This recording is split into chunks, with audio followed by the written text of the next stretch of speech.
Hi යාළුවනේ ඉතින් කොහොමද මම හිතනවා ඔයාලා හැමෝම හොඳින් සතුටින් පරිස්සමෙන් ඇති කියලා. ඉතින් කොහේ යන්නත් කලින් බරට මොන හරි දාගෙන ඉන්න එපේ. ඉතින් කෑම පන්තියේ මම ඔන්න ගත්ත කන්න. බලමු මම අද මොනවද කන්නේ සහ මින් ඉදිරියට මං කොහෙද යන්නේ කියලා. ඉතින් මහරගම අලුතෙන් දාලා තියෙනවා. අලුතෙන් කියන්නේ දැන් ටික කාලයකට කලින් ඔන්න ඉතින් ගත්ත කාඩ් එකම කැඩිලා. හරි කමන්න. ඉතින් මේ තියෙන වව් ෂොප් එක මං අද ආවේ නම් මට බෝඩිමට ඕන කරන දේවල් ටිකක් ගන්න. හැබැයි ඉතින් තිබ්බේ නෑ. ඉතින් මට යත් දෙකක් ඔන්න කැරකිලා තියෙන ඒවත් පොඩ්ඩක් අතපත ගාලා ගන්න දෙයක් නෑනේ. ඉතින් මං ඔන්න හැරිලා ආවා.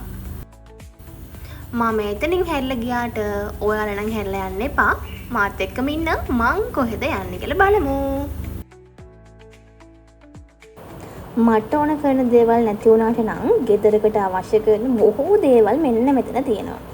ඉතින් ගානත් හොඳ නිසා මම හිතන්නේ මේ වගේ ක්වොලිටි එකත් හොඳයි. ඉතින් ඔයාලත් ඇවිල්ලා බලන්න.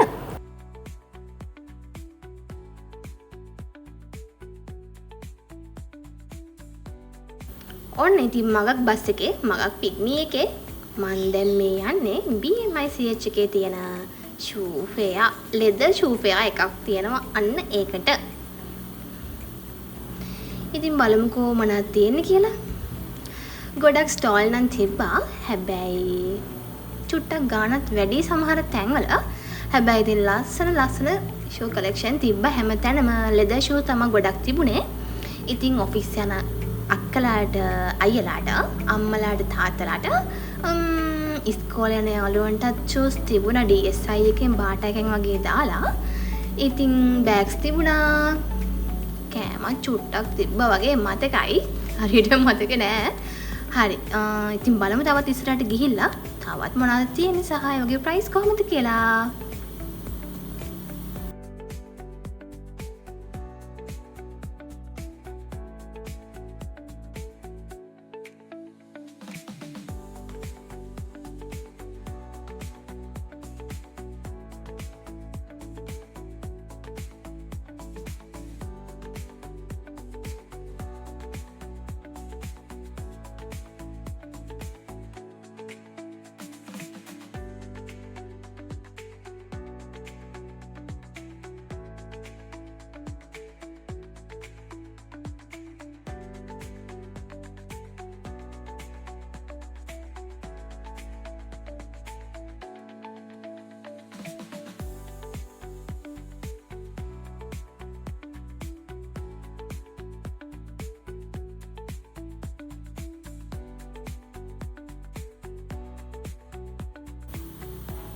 සමහර ස්ටෝල්ස් නම් හරිම ලස්සනට arrange කරලා තිබ්බා.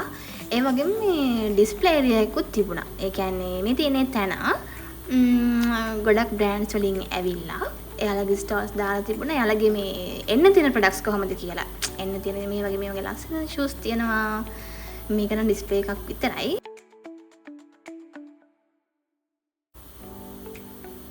ෂූස් ගොඩක් ගත්තත් ඉතින් කන්න බෑනේ.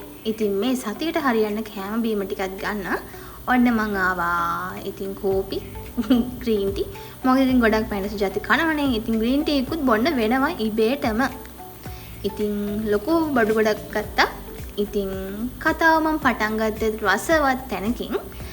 ඉතින් ඉවර කරනවම නෙමෙයි මැද්දකදී පොඩ්ඩක් ආයෙත් රසවත් කතාවක් කිව්වොත් හොඳයි කියලා මට හිතුණා. ඉතින් ඔන්න ඔහමයි රස කතාව. මොනවාද ඔයාලා කන්නේ? පැණිසු జాතියක් කනවද? සැර జాතියක් කනවද? ඉතින් මොනවා කෑවත් මගේ ෆේවරිට් ඩ්‍රින්ක් එකක් තමයි මෙන්න මේ තියෙන මයිලෝ. හොට් මයිලෝ එක.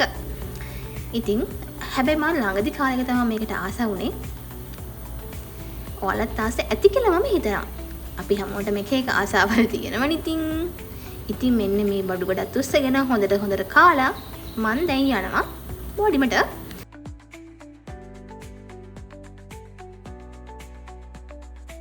ඉතින් බෝඩිමට ගිහිල්ලත් ඔන්න දැන් පටන් ගන්න යන්නේ රස කතාවක්. ඉතින් බලන්නකෝ. මම දැක්කා මේක ගොඩක් සෝෂල් මීඩියා වල තිබ්බා. ඉතින් මට හිතෙන පොඩ්ඩක් try කරලා බලන්න. මොකද අපි ඔෆිස් එකේ යාළුවෝ එහෙමත් ඉන්නවනේ කන්න බලාගෙනම කට්ටිය. බොරු කිව්වේ. මොකද ඉතින් මේ කොම්මඩ තනියෙන් කන්නත් බෑනේ බෙදාගෙන කන්නත් කට්ටියක් ඉන්නත් එපේ. ඉතින් හරි. මේකේ කන වීඩියෝ එකක් නැහැ මට ගන්න බැරි වුණා. හැබැයි ඉතින් රසයි කියලා නම් කට්ටිය කෑවා. ඉතින් එහෙනම් අදට සමු ගන්නවා. සෝරි. සමු ගන්නව නෙමෙයි. අදට ගිහින් එන්නම්. අපි තවත් රසවත් වීඩියෝ එකකින් හම්බෙමු. බයි බයි. පරිස්සමෙන් ඉන්න ඕනේ.